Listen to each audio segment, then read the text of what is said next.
जलते घर को देखने वालों, फूस का छप्पर आपका है, आगे के पीछे तेज हवा है, आगे मुकद्दर आपका है, उसके कत्ल पर मैं भी चुप था, मेरा नंबर अब आया, मेरे कत्ल पर आप भी चुप हैं, अगला नंबर आपका है।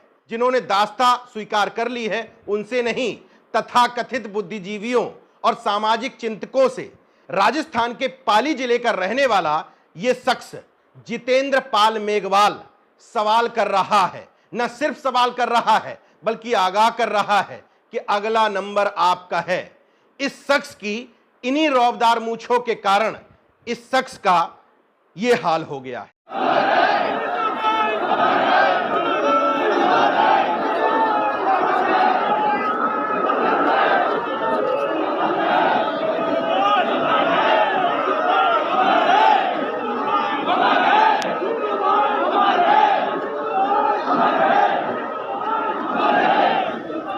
ये शव यात्रा देख रहे हैं, ये शव यात्रा है जितेंद्र पाल मेघवाल की। उसका कसूर सिर्फ ये था कि वो दलित वर्ग से आता था, फिर भी इतनी रौबदार मूंछ क्यों रखता था? मूंछ रखता था वो तो ठीक था, लेकिन सोशल मीडिया पर उनको डालता क्यों था? ये क्यों लिखता था अपने सोशल मीडिया अकाउंट पर, मैं अमीर नहीं हूं, दिल से रॉयल हूं।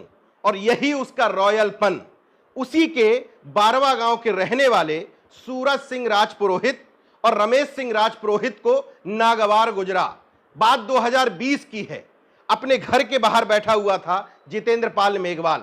वहां से सूरज सिंह राजपुरोहित, राजपुरोहित मतलब राजस्थान की ब्राह्मण जाति, उसके घर के सामने से निकले। उसने नजर उठा करके सूरज सिंह को देखा। सूरज सिंह ने कहा, तुम्हारी इतनी हिम्मत, नजरें नीची कर। लेकिन जितेंद्र पाल मेघवाल ने नजरें नीची नहीं की।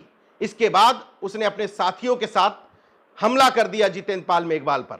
मामला पुलिस तक पहुंचा। इसके बाद जाति वर्चस्व के घमंड में चूर सूरज सिंह राजपुरोहित ने अपने साथियों के साथ जितेंद्र पाल मेघवाल की मां और बहन दोनों के साथ मारपीट की थी।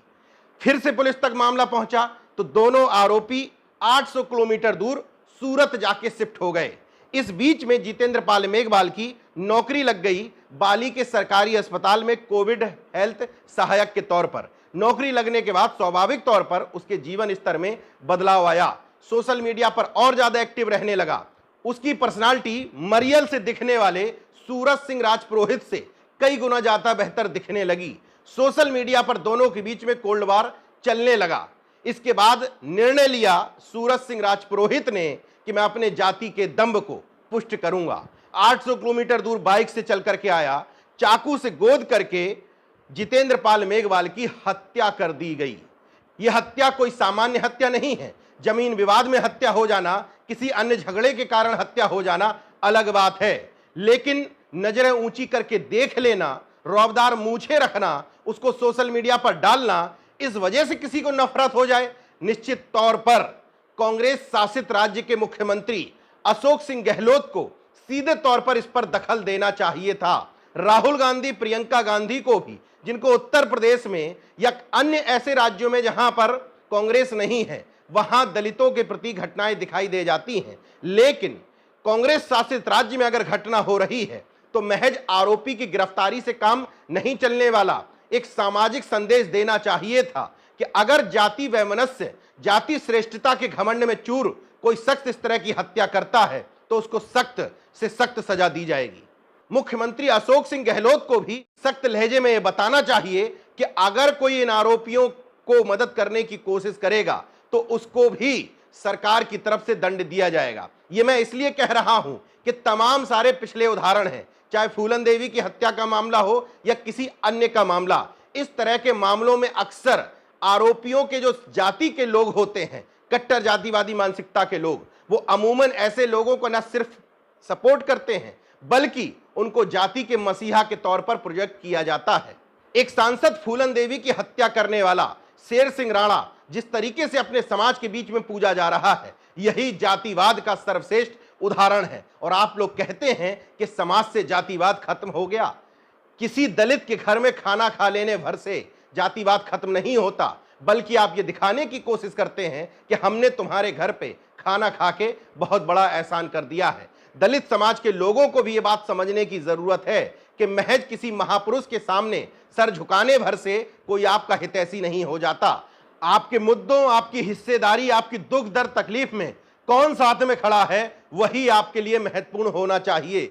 मगर अफसोस, इस देश में अपनी जाति के नेताओं को देवी देवताओं की तरह पूजने की परंपरा चल पड़ी है। इस मामले में सबसे पहले ट्वीट किया आजाद समाज पार्टी के अध्यक्ष चंद्रशेखर आजाद ने। इसके बाद बसपा की राष्ट्रीय प्रवक्ता सीमा समृद्धि कुशवाहा ने भी बयान जारी किया। लेकिन पिछड़े वर्ग के नेताओं के लिए यह कोई मुद्दा ही नहीं है।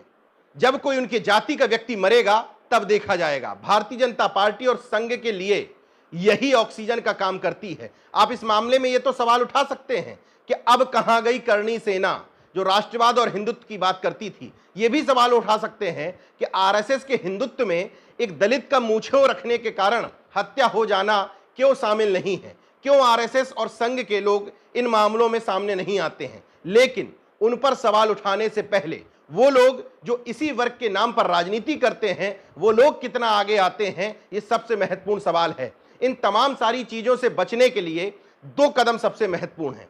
पहला तो ये कि बहुजन समाज को एकजुटता दिखानी होगी और इस तरह के मामलों में एक दो दिन के प्रदर्शन के बाद खामोश नहीं बैठना होगा। इस तरह के मामलों में इस तरह की सजा दी जानी चाहिए जो नजीर बने। इस तरह के कानून बनाने चाहिए कि अगर कोई जाति वैमनस्यता के कारण किसी की हत्या करता है तो उसके लिए अलग से प्रावधान बना के रखे जाएंगे।